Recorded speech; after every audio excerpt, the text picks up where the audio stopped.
Hey everyone, welcome to Bookends of Recovery. This is Laura. I hope you are having an amazing holiday season. This is part two of a two-part episode on practicing self-care and having tools while you're on your journey of recovery and healing. I've just gone ahead and kind of jam-packed everything into these two episodes so that you'll have everything in, I was going to say one place, but technically it's two places. So if you hear anything that you're not quite sure of, just go to my website, bookendsofrecovery.com. Go to my blog. You can type it into the search bar, or you can find it. There's a lot of times I have stuff for worksheets that you can download. I have workbooks that you can download, and that'll help you as well.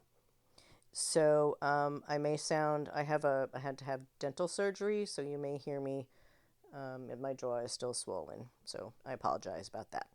All right, let's dive in. Next up is your recovery and healing mission statement. It's a big word or words. Recovery and healing mission statement. So this is the vision you see of yourself and the destination that your recovery and your healing will lead you to. So kind of think of it like, when you walk into, I don't know, a big company or a big box store or something, and they have that on the wall. You want to keep it short and sweet. And we do that because you don't want to get so bogged down in writing this huge, novella that you are going to lose focus. You want to keep it down to just a few sentences, and it's something that you can read, and it'll help motivate you and keep you inspired.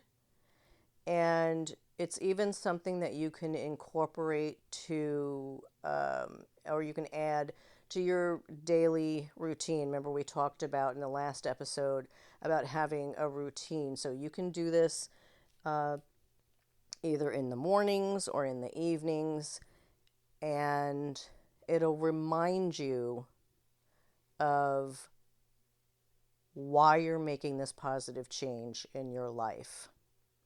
And especially on those days, if you're waking up and you're just like, I'm just not feeling it today, or you're having an urge and you're thinking, I would rather be getting high or doing something unhealthy. You can turn to your recovery, healing, and mission statement and go, no, wait, if I do that, then the vision I have of myself will be lost, or it'll take me longer to get there. And so having this mission statement is a really good way to keep you motivated and on track. And think of it as a living document, because it will grow and evolve with you as you move through your journey. So be sure to keep it updated as you go, so that it can continue to, motivate you and inspire you. The next thing I want to talk about is something that you hear me mention every time I do a podcast and every time I do a blog, just about. And that is a recovery and healing toolkit. And that's because it's perfect for those challenging, anxiety producing moments when you feel like things are just getting out of control. And this is a place to mentally and physically store the tools that you have picked up along the way. And so it consists of three areas. A mindfulness exercise, which I won't do one here because I've done it in another podcast, which you can listen to kind of uh, help you mentally picture your toolkit for those of you who like to have those mental images. And then it also has a um, awareness, and then creating the go bag itself. Excuse me, I apologize. And so we begin by tuning into your body, right? Because if you're having a trigger, if you're feeling anxious, the first thing you need to do is know, right? We need to know the beginning signs of anxiety, the beginning signs of a trigger. And as I've said a million times, your brain is going to send out that SOS alert to your body, and it's going to tell you. And so some of those signs are going to be things like your heart racing and your breathing, whether it's getting shallow or it's, rapid, it's quick, it's fast, you can tell. I mean, sometimes you can even hear your heartbeat in your ears. Like your body's telling you whether your thoughts are racing or you're starting to fixate on something. Maybe you're somebody who tends to lean towards optimism, and now all of a sudden everything's going negative, or your gut is just churning, or you feel like you want to throw up. Like your body is telling you, hey man, something's not right. And that anxiety is going, and that trigger is about to happen. So pay attention. What is your mind trying to tell you through your body? And one way to do this before anxiety starts setting in is to do it when you're feeling fine. Let's say you're sitting and watching television, and I don't know, you're watching. I don't talk about Housewives, so I'm going to switch something to something different. I'll switch to, I don't know, I happen to be watching Lost right now. I missed it the first time around. So let's say you're watching Lost. So what are you feeling as you're watching, an episode, and they're going into, the cave or whatever? What are those feelings as you're sitting there just on your couch? What are you thinking and feeling as you're making dinner? What is your body feeling as you're washing dishes? What is your body feeling as you're driving your car? Well, what happens when you hit traffic? These kinds of things. Tune in. Notice these things. So this way you're practicing, so that when things start to change, you'll be more aware of it. So this way, when it does start to ramp up, and you're like, wait a minute, my body is saying, hey, I am about to trigger, I can get my mental go bag ready. All right, so what is a mental go bag? Your mental go bag are your tools. All right, so and before we actually use that mental go bag, we want to start and pause, because if we're ahead of the game, we know we need to step back for a moment. We've talked a cajillion times about stepping out of that trigger for a moment, and pausing and grounding yourself. If you're not a huge maybe you don't have grounding techniques just yet, and we'll talk about that in a second. But just take a moment to notice what's around you. Be mindful of where you are, because that's going to help you with your trigger. Be aware of who you're with and your situation. And you want to do that because let's say that you're with your friend. Okay, see, because I was talking about Lost. Now I'm thinking of the dude Jack. So let's say you're with your friend Jack and he's talking about something. And you notice that that topic made you anxious. So now you know that's a topic that could be a trigger for you. So you can write that in your trigger journal or on your calendar or however you're tracking your triggers. So you want to be aware of those things. Or is this the first time you've seen Jack in, 3 months? Is Jack the one that's the trigger? Or did you and Jack go to a restaurant? Is the restaurant the trigger? So we're being mindful and we're being aware. Okay, so kind of sidestep that for a second, but I just wanted you to take a moment to step back and pause. And once you've done that, to kind of take that situational awareness, we're going to start using grounding techniques. And because you're just now getting to your toolbox, you may not have grounding techniques at your disposal yet. So some simple ones to use are simple breathing. We take the deep breaths in and we do deep breaths out. They're very, very easy to do. And the goal is to make sure that your breaths, and because I've done these before, I won't do them again and bore everybody who's listened before.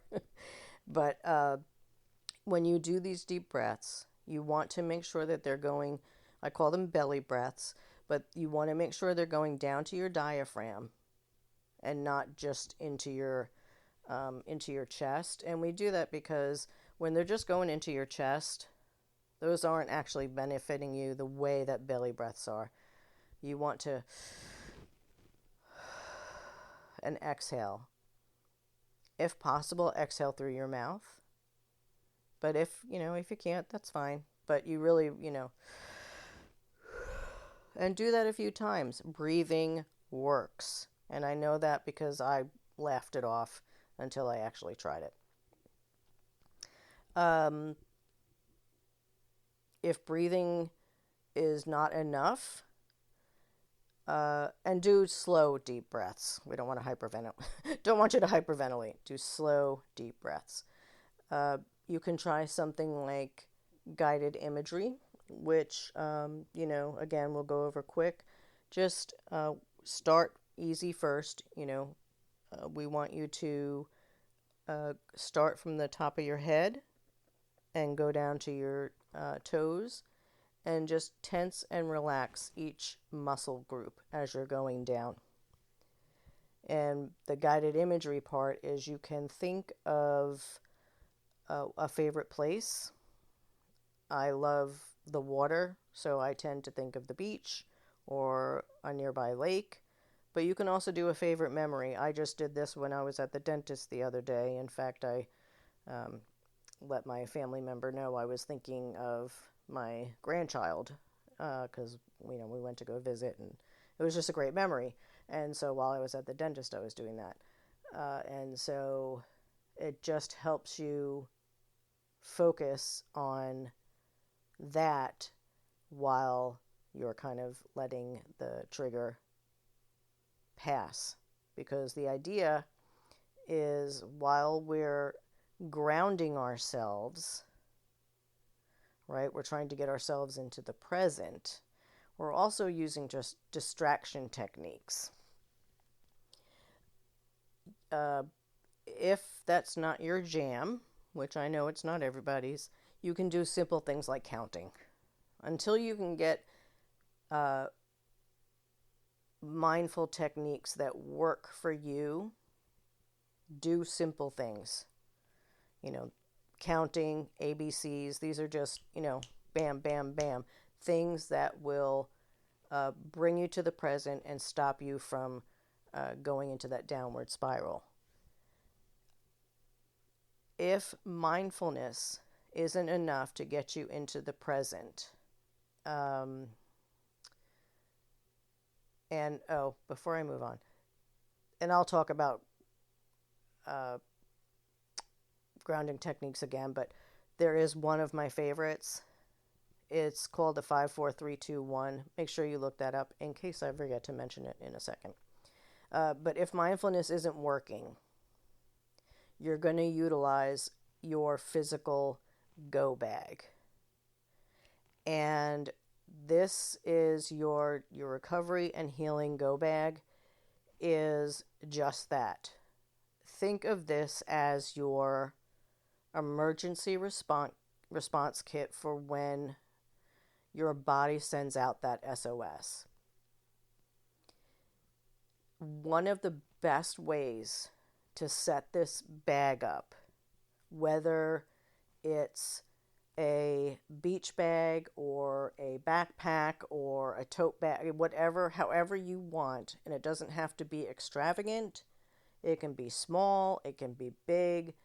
We've talked about this before, but I had someone who decorated a box and kept it under their bed. I've had someone else who just did a regular mine was a backpack. I've had someone else, and I've had a beach bag. I had someone else who did a crochet bag. I mean, it's just be creative, but you do what works for you. I'm going to mention a lot of stuff to put in there. It doesn't have to be a ton of stuff in the beginning.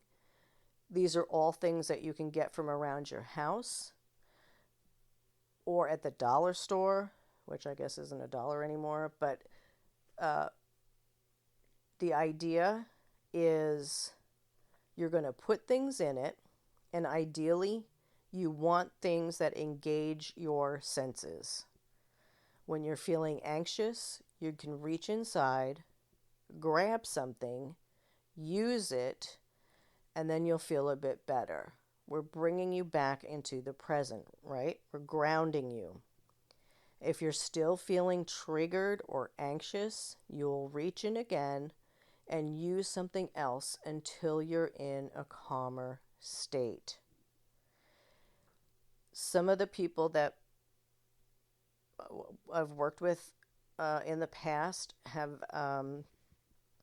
struggled with ADHD, and so they like to put things in there that also engage with smell, help them a lot, but also tactile stuff. So some of the things that you can put in there are like a journal or a notepad so that you can get your thoughts, out. We've talked about how, the journaling, you can just word vomit. Don't worry about making sense. Just get your thoughts out of your head and onto paper. Put a sketch pad in there. If you're someone who doesn't like to write, draw. I can't draw. I can't even do Pictionary. Like, people have no idea what I'm drawing. You can make a gratitude list, or you can put your gratitude list in the bag so it's already done for you. You can have worksheets in there so that you can either work on your worksheets, or the worksheets that you've done you can keep in there. You can have your favorite quotes or lyrics or verses. You can have recovery books in there. You can have non-recovery books in there. You can have daily readers in there. You can have favorite pictures, whether that's people, places, or events. You can have, I had someone who there was a goal that she had that was related to her mission statement. And so she had a picture of that in there. You can have your affirmation cards in there, coloring books with crayons. It's not just for kids, and it's very therapeutic. You can have a favorite t-shirt, and we do that because not only does it give a memory of why it's your favorite t-shirt, but it's also soft, and sometimes it'll have that scent of, whatever it may be. Make sure you have a list of numbers of either your healing hive or your sobriety circle. If you don't have that yet, then have a list of numbers of someone, a trusted person, in your life. You can even put a dryer sheet in there, or lotion. Or if you're someone who's into intentions, you can have an intention candle in there so that you can light your intention candle and then set intentions. You can put a soft, a small blanket, like one of those little ones you can get from like Walmart or whatever. A favorite warm fuzzy socks, so you can put those on. You can have a healthy snack like a granola bar, or, I used to get the, oh gosh, now I'm not going to remember what the name of them are, so I'm not going to say it, but it was like a banana snack. A fidget toy, which was definitely favorites for the people I worked with who had ADHD, and those, oh gosh, what are they called? The little popper things, and bottled water, especially because if you're going into your go bag when you're dealing with halt and blast, that is something super important to have in your go bag, because you want to deal with, your hunger and make sure that you're staying hydrated. And remember, you can have small go bags, 2 or 3 things in there. You can keep them at home. You can have it in your car, work, school, wherever. Again, nothing fancy. It doesn't need to break the bank. And this is probably one of the most effective tools that we have, especially in the very beginning of your recovery and your healing, because it's not just the bag itself. It's also all the things that you mentally put in there. All the tools that I've been talking about. The mission statement, your why statement, grounding techniques, breathing techniques. These are all things that are going into your mental toolkit. And so the more open you are to putting things into your recovery and healing toolkit, the more successful your recovery and healing will be. All right, so let's talk about thoughts on trial. Now, I will admit, this one could be a little bit challenging to describe on the podcast. So this has a worksheet that you can follow along with on my website. So this exercise makes you stop and think and pull out like the puzzle pieces of your thoughts and situations, and make you examine them and challenge them. So it's really good for negative thinking. So I'm going to use a very basic example and kind of go through it quickly because, and it does sound like a lot, but it's not. It's super easy to use.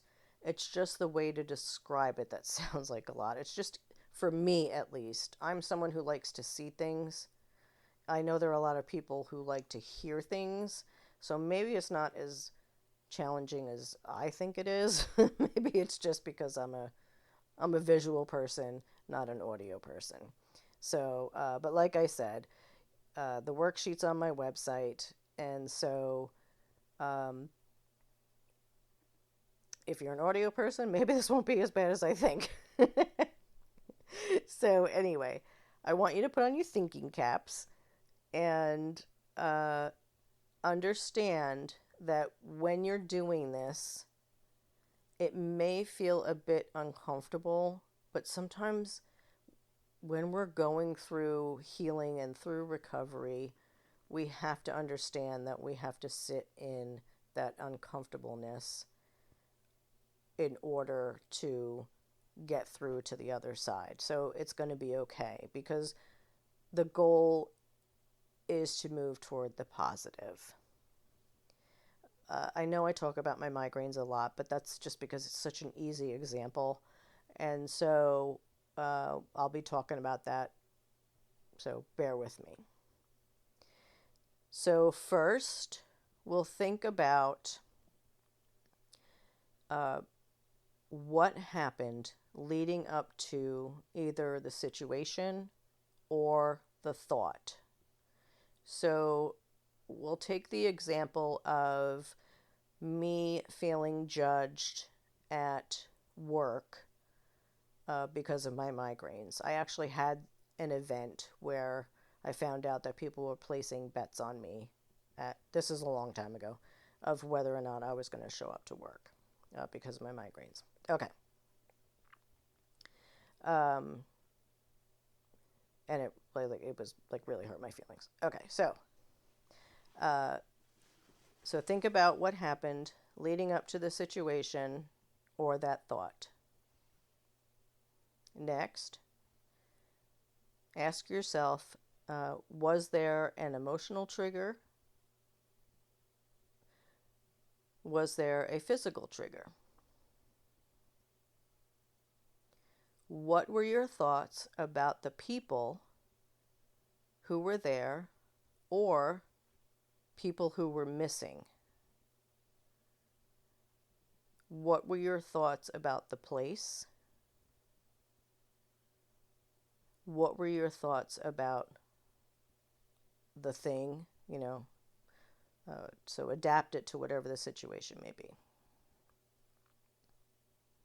How did you feel about being there? How did you feel about what you did or didn't do?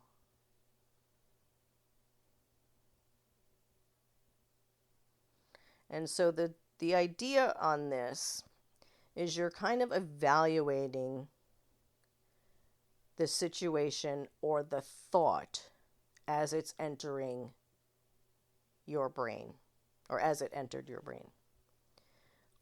Or you're evaluating the situation as it happened. So as you're sitting with it, and again, remember, it may feel uncomfortable, you're going to rate it on a scale of 1 to 10. How do you feel about either that thought or that situation? Okay. Next, we're going to put pen to paper or fingers to keyboard. And on a separate line, write down each thought or situation that comes to mind. Then for each thought or situation, mark down if it's a fact or if it's your opinion. And this is where you have to be honest with yourself. So I'm going to give you examples like I gave you in the beginning. That was my situation. So for an example, I get migraines. That's a fact. Example. Everyone thinks they're no big deal. Opinion. Example. People judge me because of them. Opinion. So the next thing we're going to do, And like I said, I'm making this very basic and short. Yours is going to be longer. So the next thing we're going to do is we're going to put our thoughts on trial. And we do this by just imagining yourself in a courtroom. I recently finished Suits, which was a great series, by the way. So imagine yourself in a courtroom, and the lawyer walks over to interrogate you. And she challenges the truthfulness of your opinions.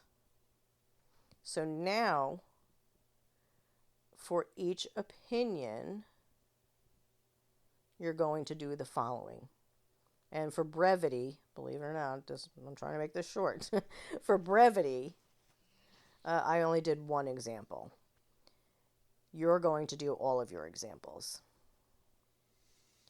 So you're going to write down 3 pieces of evidence that support the thought, and then 3 pieces of evidence that go against it.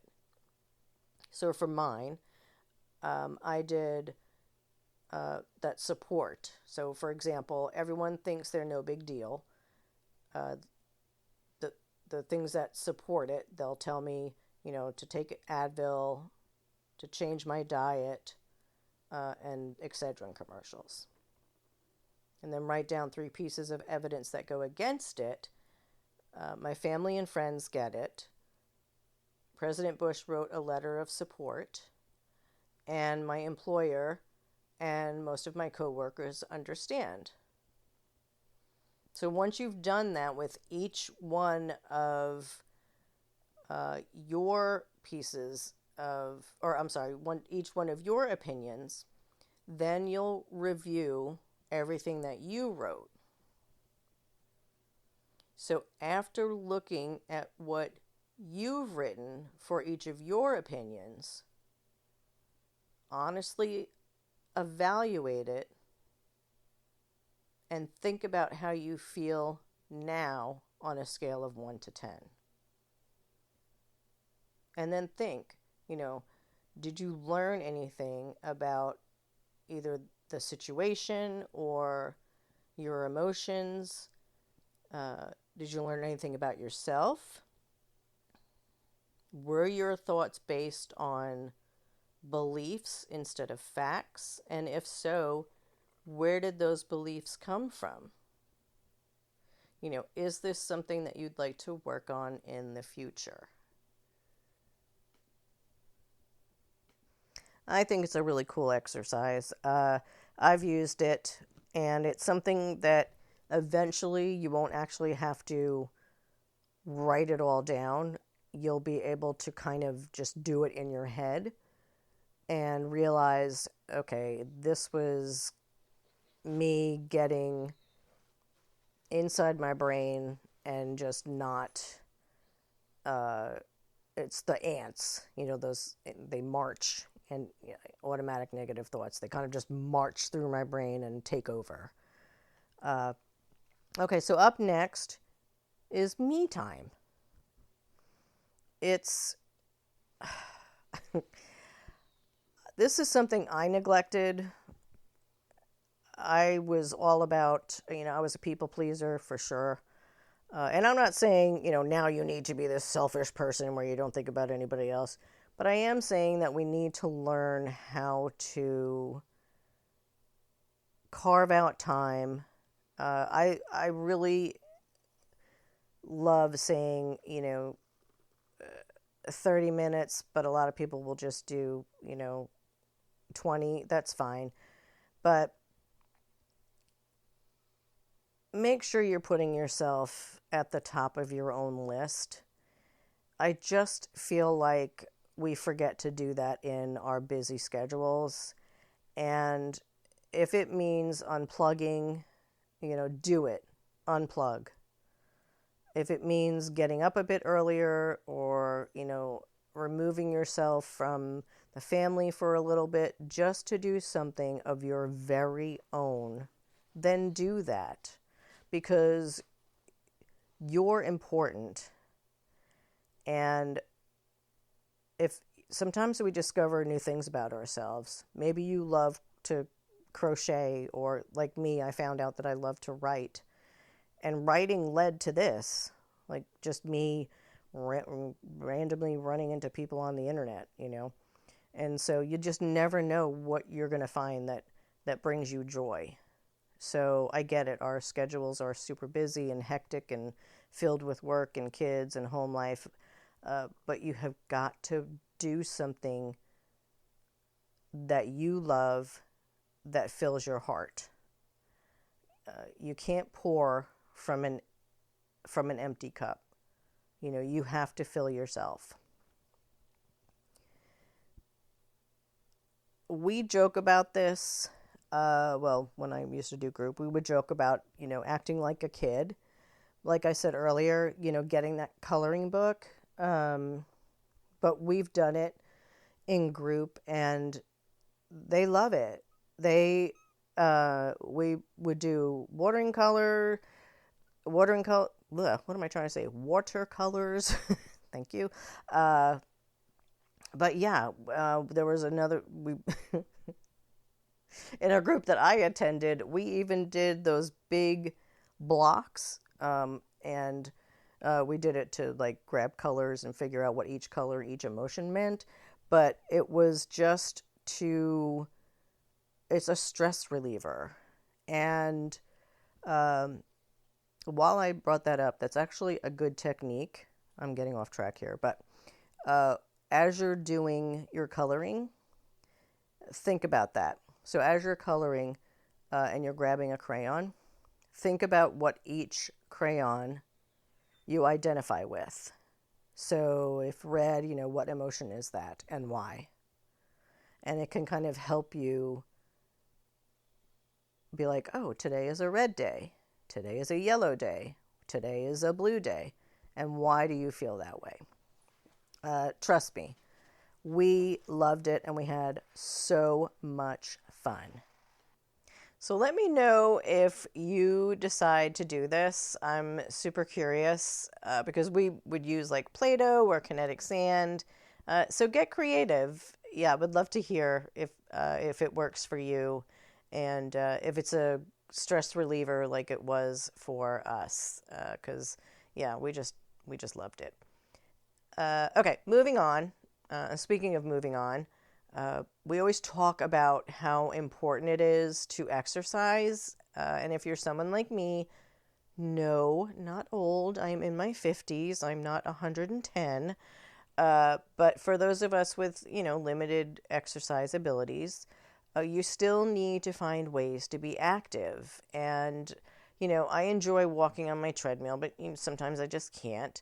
But I do love to dance and sing in my kitchen and in my, my family room. I'm telling you, the Oculus was the best gift my husband has ever gotten me, and he's gotten some amazing gifts. Like Beat Saber, hello, fun, Dance Central. But yeah, it's just get moving. It's a great, not just a stress reliever, but it's also a great way to stop a trigger in its tracks. So whether you incorporate that into your daily routine or you use it as a way to stop a trigger or stop anxiety, just make sure you keep moving. And, get out there and enjoy nature.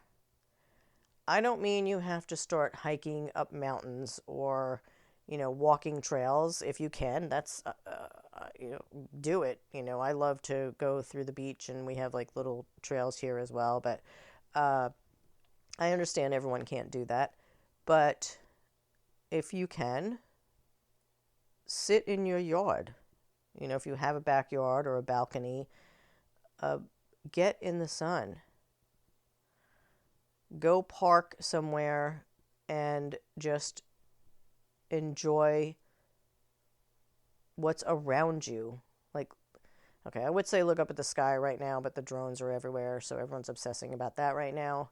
But just enjoy looking up and seeing what, the trees, the leaves, the birds, the sun, the stars. Just enjoy what we have. It's free, it's been given to us. Look at the minute details. It sounds cheesy, but enjoying these things led me to gratitude. It's like what I talked about with mindful eating.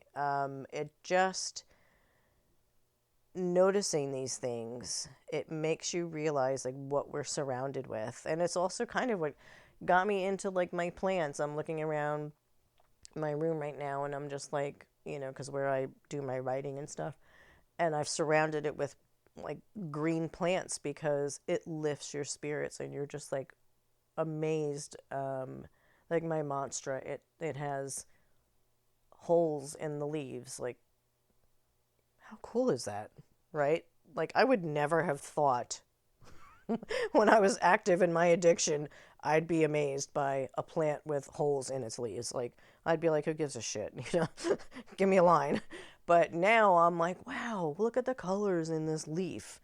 There's a tree that's in my neighborhood when every year when the seasons change, it looks like the leaves are on fire. You're just like, whoa. And every year I look forward for when that tree changes because I'm like, that's going to be the best tree in the whole neighborhood. Thankfully it's like in the park, so like nobody can ever cut it down or anything like that. And it's so cool. But these are the things that you're looking for. Like, get outside and notice these things. Anyway, okay. I don't know how I went from moving to that, but move and get active. It doesn't have to be anything huge. You don't have to go out and run marathons and do kickboxing and all that stuff. But if you can, more power to you. But if you're someone who's like me and, maybe you're a little bit older or you're just someone who's like, I don't care about working out, that's fine. Just get moving, even if it means doing laps around your house. Just don't get set in it. Is that the right word, set in it? I think so. Okay, enough talk about moving. Now, I know this is getting a little long, but we're really close to being done, so let's keep going. Let's keep moving. All right. I know we've talked about journaling, but that's not the only writing that can be cathartic. You can write a letter to someone, whether that's yourself, so that can be your future self or your past self. You can write a letter to someone you love and let them know. And I'm talking like actually putting pen to paper. That's so meaningful. And it also gives you that connection, from mind to, it's like that physical connection. I still I've shared this before about sending cards to my aunts. They just love it. And I just do it randomly. And it, nothing super deep or anything, but just sending them a random, card now and then by snail mail, because people just don't really do that anymore.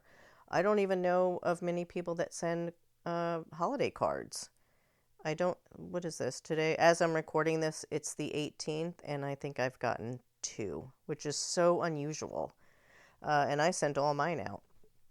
So it doesn't mean they don't love me. It's just, that's just the way it is these days. On the other side of things, you can also write to express your anger. When I was working my steps, I wrote letters to my abusers. For me, it was one of them is dead. And then the other one who is alive, of course, I did not send them. I shred it, but it was very cathartic because it was a way for me to release the anger and also the hurt. And it allowed me to start the process of forgiving and letting go. I was someone who was able to forgive some of the people who hurt me and caused me trauma.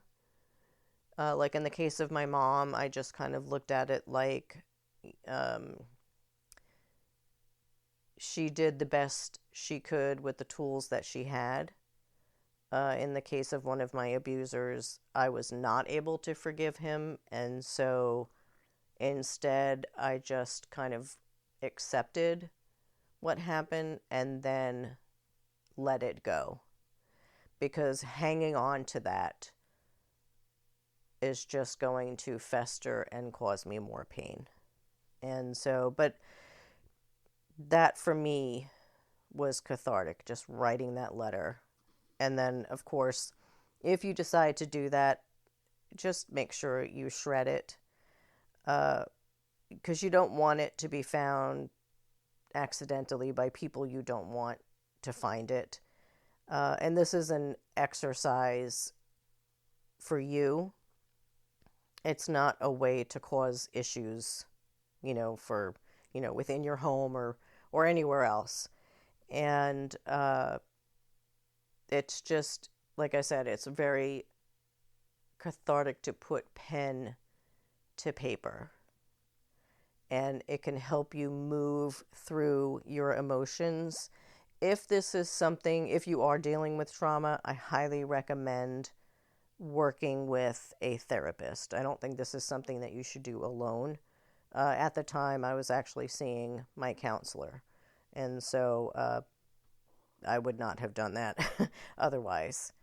But yeah, it was just really good for me to be able to do that and have someone who could help me decide whether how deep I wanted to dig, or choose whether or not I wanted to forgive or let go. Okay, so moving on, we're going to talk about one of the ways that I was able to stop my addict voice. And that's just like that negative self-talk.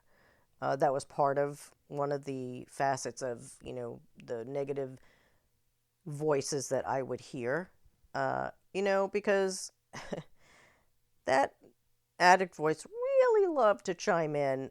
And, sometimes it was my voice, sometimes it was my mom's, and sometimes I swear it was just the cocaine, because the addict voice could be super manipulative, and it was living rent-free in my head, and it was really time to evict that bitch, because she wasn't paying rent, so she didn't need to live there. And one of the ways that I stopped it from, just dominating me was I would just look myself in the mirror and tell myself out loud how strong I was. And I would remind myself that I was capable of handling whatever life threw at me. Like all the things that I had been through. Like the day that I quit using, I looked myself in the mirror and remembered that I never wanted to feel that shame again. And that's what I told myself. And so I kind of used that same mentality and told myself the same things. And reminded myself, there was a feeling that I had gotten one day. I had was being held at gunpoint. Some guy put a gun to my head. And there was this feeling I had that kind of like washed over me, whether it was my higher power or whatever. And I knew that I was going to be okay. Sorry. sometimes when I talk about it, it still makes me emotional. But just saying that phrase, like, I'm going to be okay. Like, no matter what happens, like, I was here for a reason and I knew it. And whatever that reason may be, I don't know. Maybe it's to be able to share with people that recovery and healing are possible. I don't know. But I knew that I was going to be okay. And so being able to look myself in the mirror and tell myself that there was more to me than what my addict voice was trying to tell me. Because that addict voice would just remind me of my past, and that's not who I was anymore. And so saying it out loud to myself, looking myself in the eyes and being like, no, I'm not accepting this. You know, I am valuable. I am worthy. I am strong. So don't worry about, if you feel like you're looking silly, like nobody's watching you. Just say it out loud. Tell yourself, I am stronger than the trigger. I can do this, because you can. And remind yourself as you're moving forward in your journey, you are destined to find your passion, whatever it may be. Like for me, it's doing this. I know that my podcast is riddled with mistakes and it's not perfect in it, sound quality, and I say and probably whatever. But I love what I do. So if you can find a hobby or a passion, this will help you not just fill the time, but it'll give you an incentive to stay motivated and to keep you moving in that positive direction. I mean, look at me. I started out with just writing, and then that turned to journaling. Journaling, went to blogging, and then I found that amazing community. And then they just got me to engage in volunteering in the addiction community. And then a decade later, I'm still pursuing that passion for writing and the passion of helping people. So think about what you always wanted to do, but felt like you never had the time or the money for. Because now all the money that you're saving from not spending on your unhealthy habit, you can invest.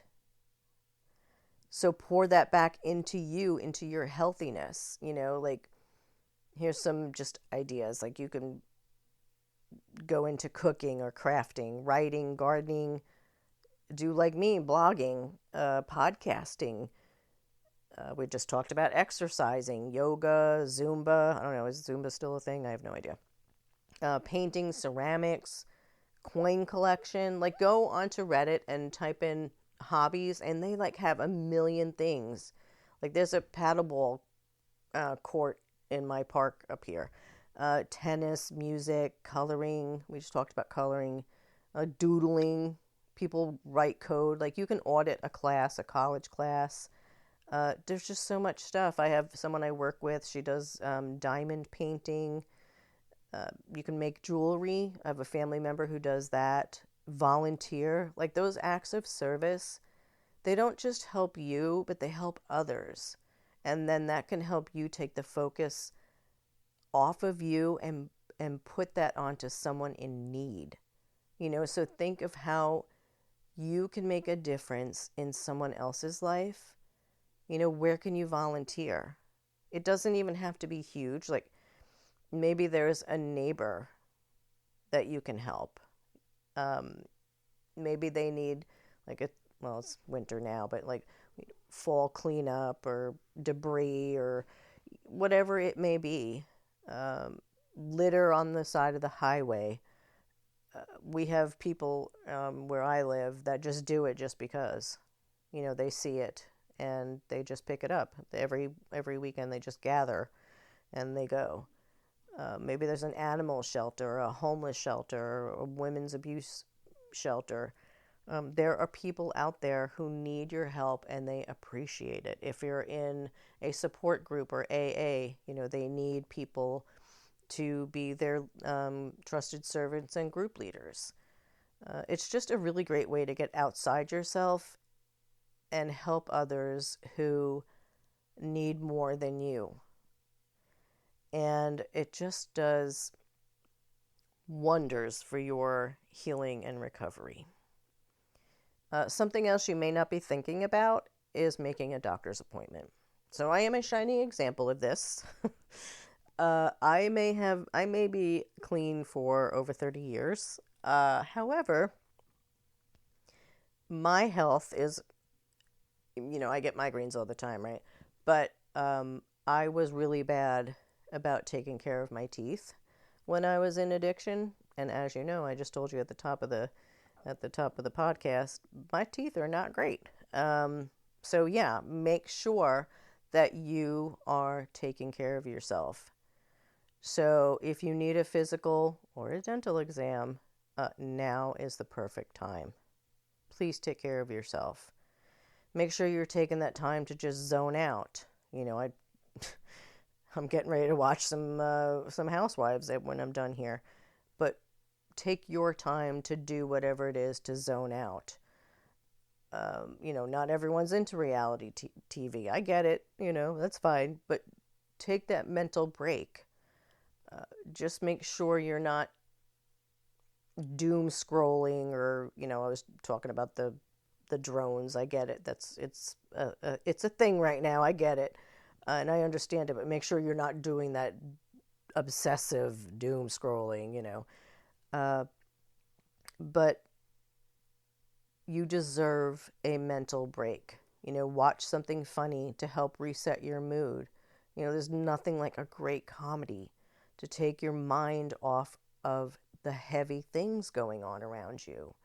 Or you can even watch something sad. And I know that negates what I just said, but sometimes we just need to cry. And if that's the case, then cry, Like, just never forget you are allowed to feel your emotions, so feel them. Don't shove them down. You guys know how much I love the topic of boundaries because I was so misinformed about them. And so surround yourself with people who respect your recovery and your healing journey. It may mean you have to limit your contact with people who are triggering you or challenge your sobriety and your healing. It may not be forever. It could be a temporary thing, but it's a healthy thing. So practice saying no to situations or people who don't support your goals. No is a complete sentence. You don't have to make up excuses. You don't have to over-explain. These boundaries are an essential act of self-care, and they will help keep you on track. And of course, you can't have boundaries without my favorite topic of emotional sobriety. And that just means, and this is a huge topic, so I'm not, with me having this be so long already, I've already done a podcast on it, and I have a blog on it. So, but it's just the ability to feel our emotions, the good and the bad, and then process the feelings. We learn to move through and lean into, and most of all, not ignore them. Because when we're emotionally sober, we have balance in our lives. And we're comfortable in our own skin. We know how to stand tall. We embrace our flaws, and we don't allow our inner self to be defined by others. Instead, we define it, just us. And so be proud of who you are and all you've accomplished. We're destined for great things. Your healing and your recovery, it's a marathon, not a race. So go at your own pace. And because the important thing is that you keep going and treat yourself along the way. Just like that episode on Parks and Rec, Donna and Tom celebrate Treat Yourself Day. We all deserve to treat ourselves. So don't forget to celebrate those little things. Whether it's, giving yourself a break from chores or cooking for a day, whatever it is, either delegate it or leave it alone. And practice that self-compassion and self-love. If you're having a setback, instead of being hard on yourself, practice self-compassion. Learn from it, right? Speak to yourself with kindness and patience, just as you would to a friend, if they were going through the same thing that you were. And so the next time, like if you're struggling with self-compassion and self-love, check out that self-love tips worksheet and the self-love daily journal. But yeah, so anyway, as I'm getting ready to say goodbye to you, I just want to give you that reminder to celebrate yourself, especially now as we're getting ready to go into the new year. Actually, I think as you're listening, this might be the new year. I'm terrible about knowing my podcast schedule. Told you I wasn't a professional. But just remember, when you're setting whether you're doing intentions or resolutions, whatever it may be, just be mindful about how you're setting them. Make sure that you're not doing anything that is over the top. I will go ahead and probably try to do another goals blog post before I'll have time to do a podcast before family gets here.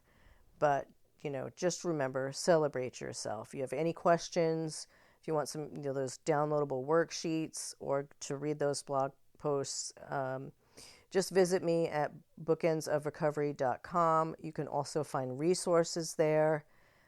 I hope you're having a wonderful holiday season. This is Laura, wishing you a beautiful day because you deserve it. Thank you so much for stopping by and putting up with my mishmash of a podcast.